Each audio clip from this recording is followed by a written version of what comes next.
Hey listeners, welcome to Fixing Aid. I'm Alae Ismail, and in this podcast series by the New Humanitarian, we take a look at innovations meant to improve the lives of people in humanitarian crisis, from those fleeing conflict to communities facing flooding, prolonged drought, and hunger. Today, we take a look at the future. Is it possible to predict which people and communities will be displaced in the next year and the years after?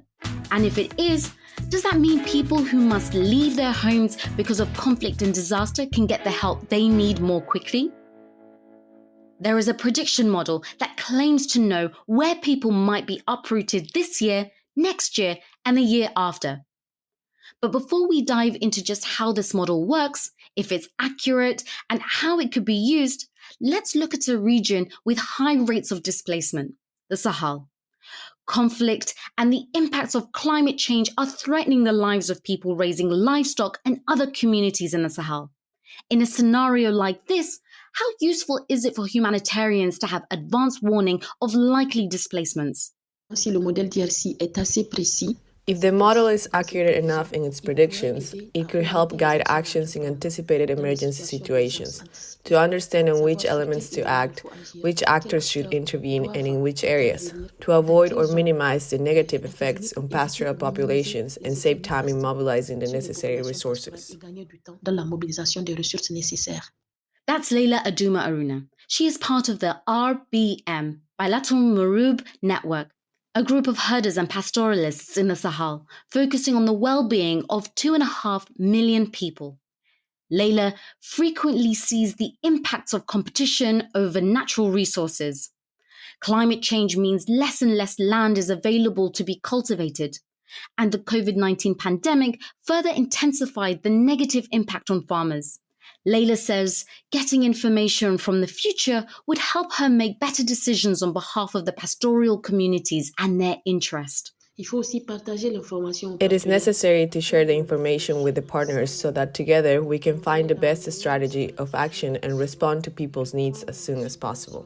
RBM plans and creates programs for pastoralists with input from an already existing early warning system in the region. But this one cannot make future predictions. Every day, Leila's organization and its members share alerts on security, food, drought, and other factors that are based on information from the previous day.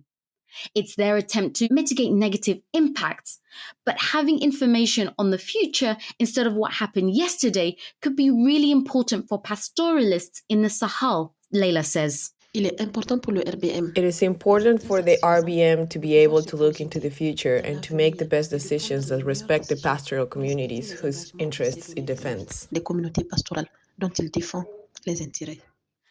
Trying to predict the future by estimating the number of people who may be displaced in a region and when that might happen is Foresight.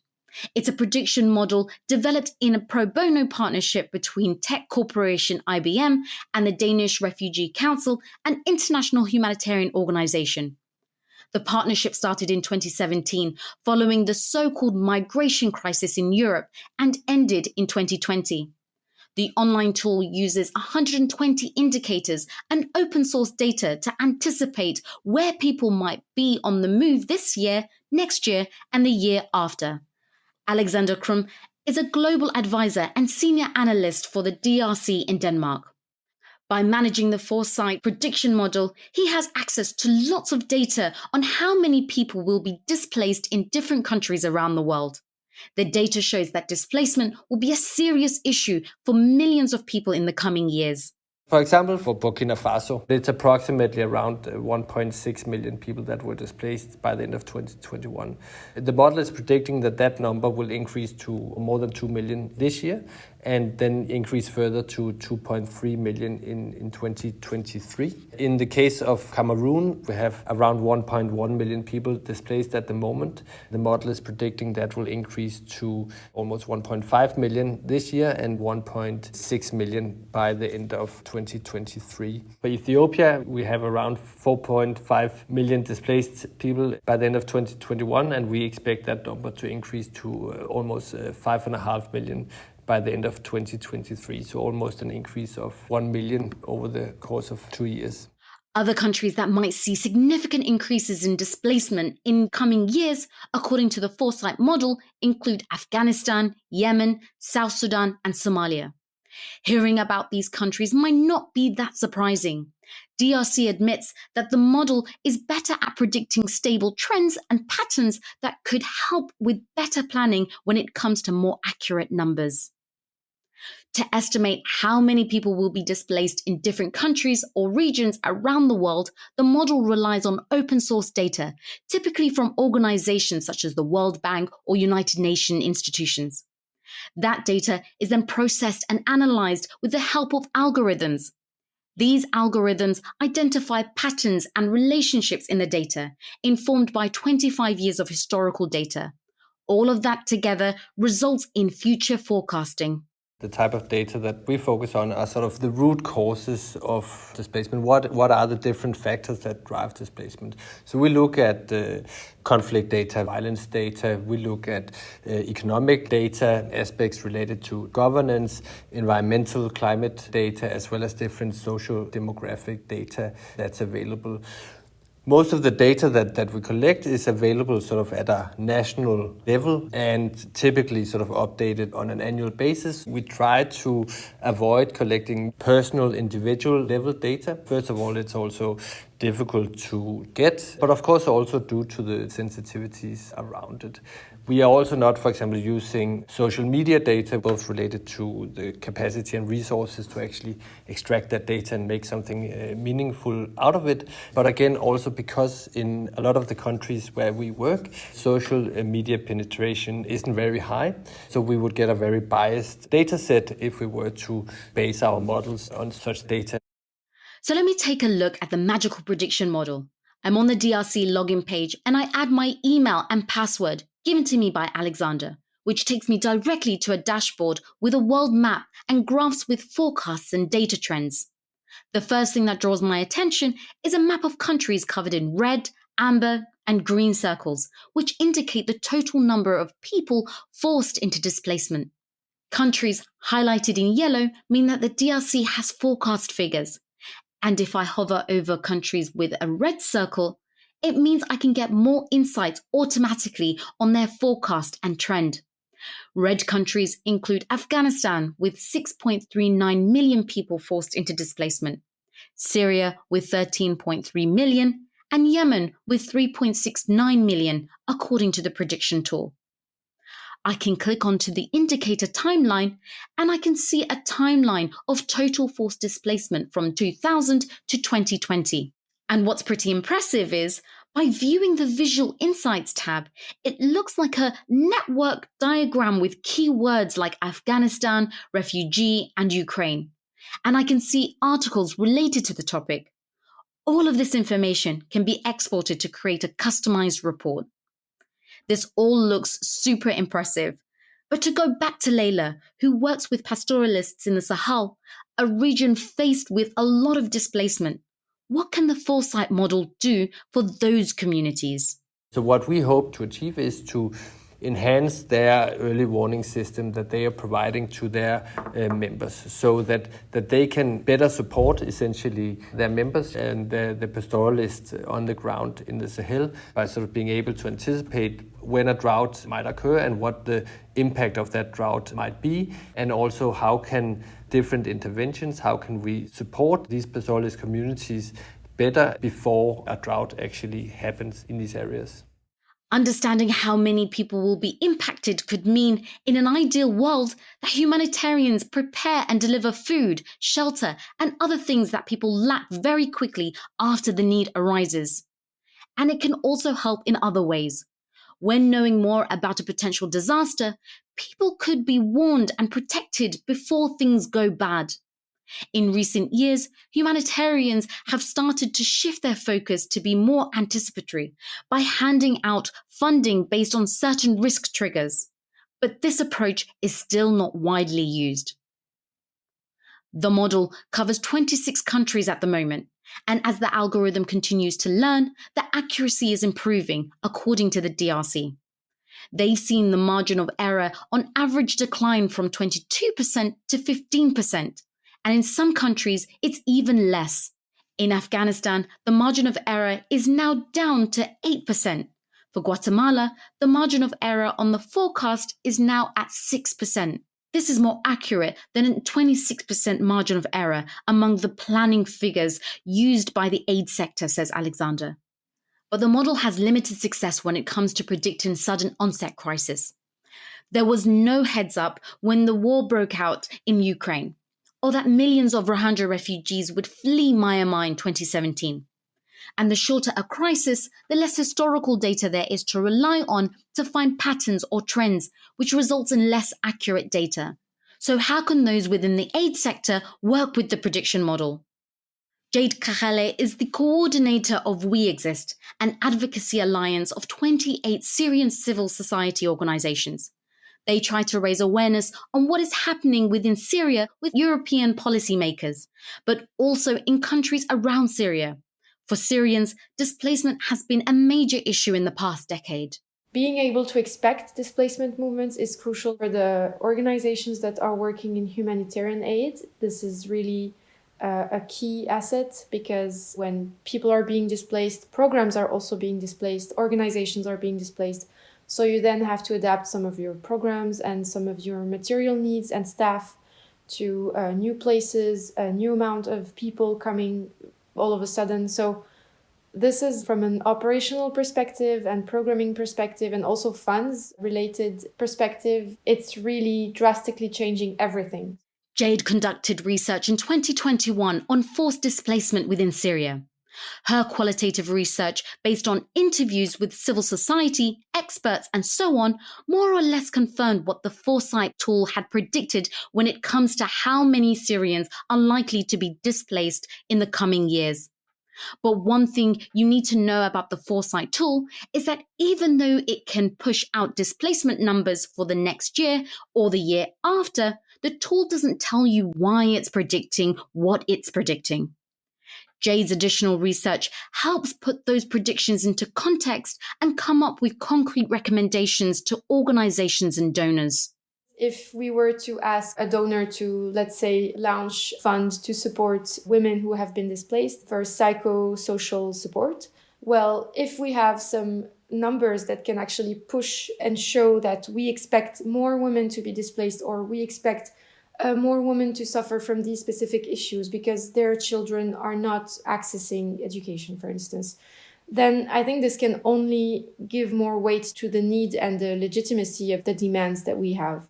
The prediction by Foresight on Syria is that there will be less displacement in real numbers than in previous years, but it will be driven more by economic factors than violence, which was the case before. Another thing Jade noticed, the prediction tool doesn't take any external factors and data from neighboring countries into account. But as millions of Syrians have fled abroad, Jade says it's important to include a more regional context to the predictions, as displacement figures are not only impacted by what happens inside the country. I think the main limitation is that it's built around national level indicators, so it doesn't take into account any factor that takes place outside of the analyzed country. When you are being displaced, it means you're going somewhere. So there's not only just push factors, there are also pull factors.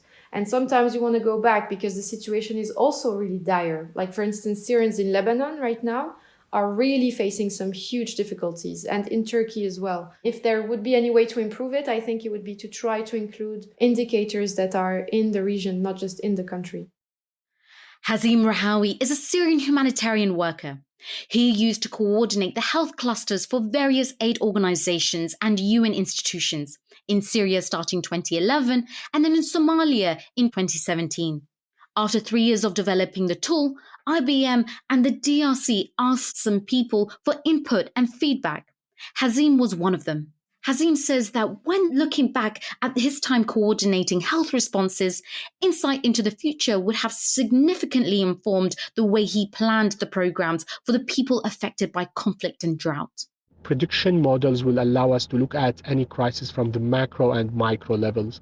From the macro level, what we mean is that we need to start, especially when reaching out to donors and preparing for such responses, to have an idea of what we will be anticipating for the next year to be able to put a plan that is useful, that is applicable.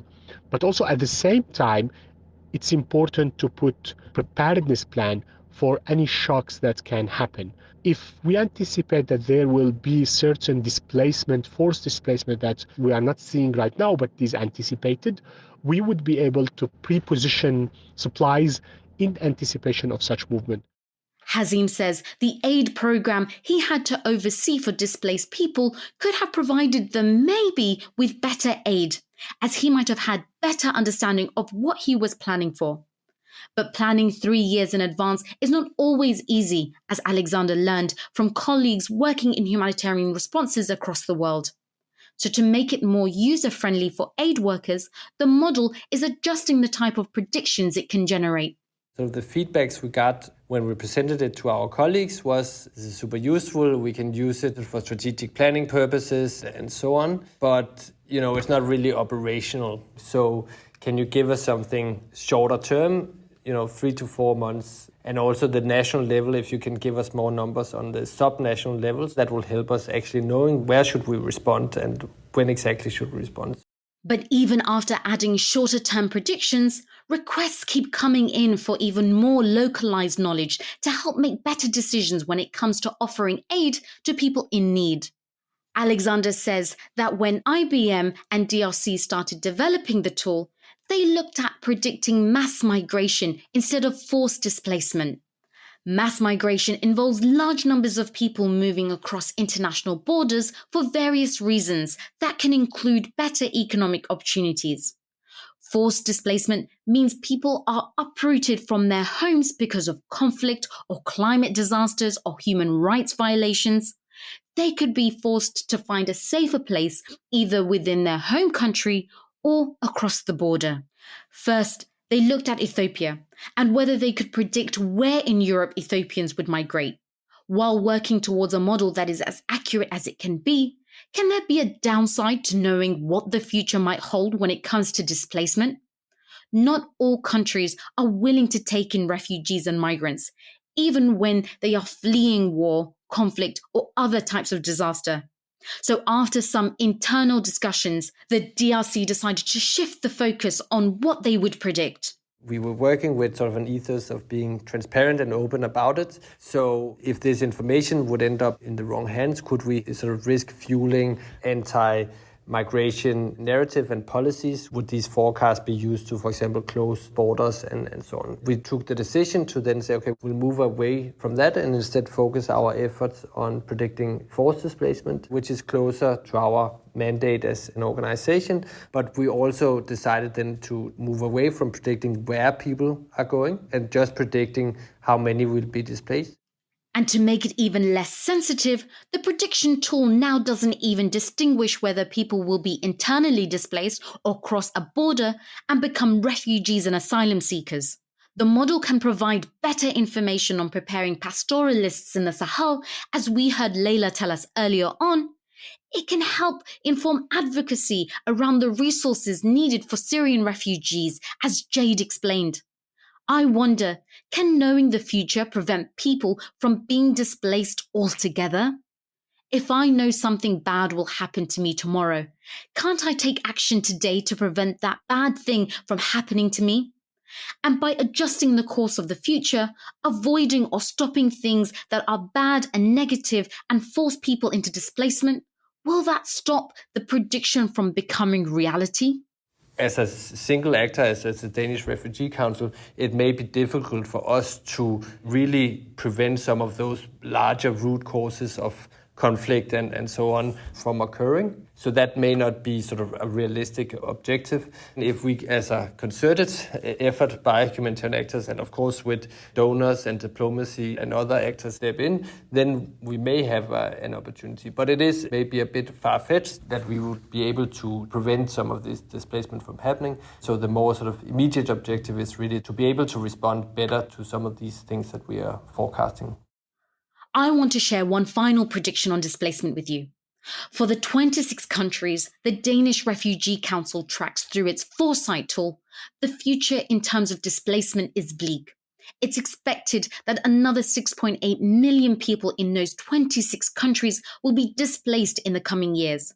And when it includes new crises, such as Ukraine, we're looking at an increase of 17 million displaced between the end of 2021 and the end of 2023. If we can look into the future with new tools such as the ones we discussed today, can the humanitarian sector go beyond predictions and actually be a tool to change the prediction of our future? That's it for this week's episode of the New Humanitarians podcast series, Fixing Aid. We have one more episode coming up, and instead of looking at a tech solution, we'll look at the use of technology such as drones, artificial intelligence, and algorithms to stop people fleeing conflict and disaster from crossing borders, and why this sets a dangerous precedent for the future.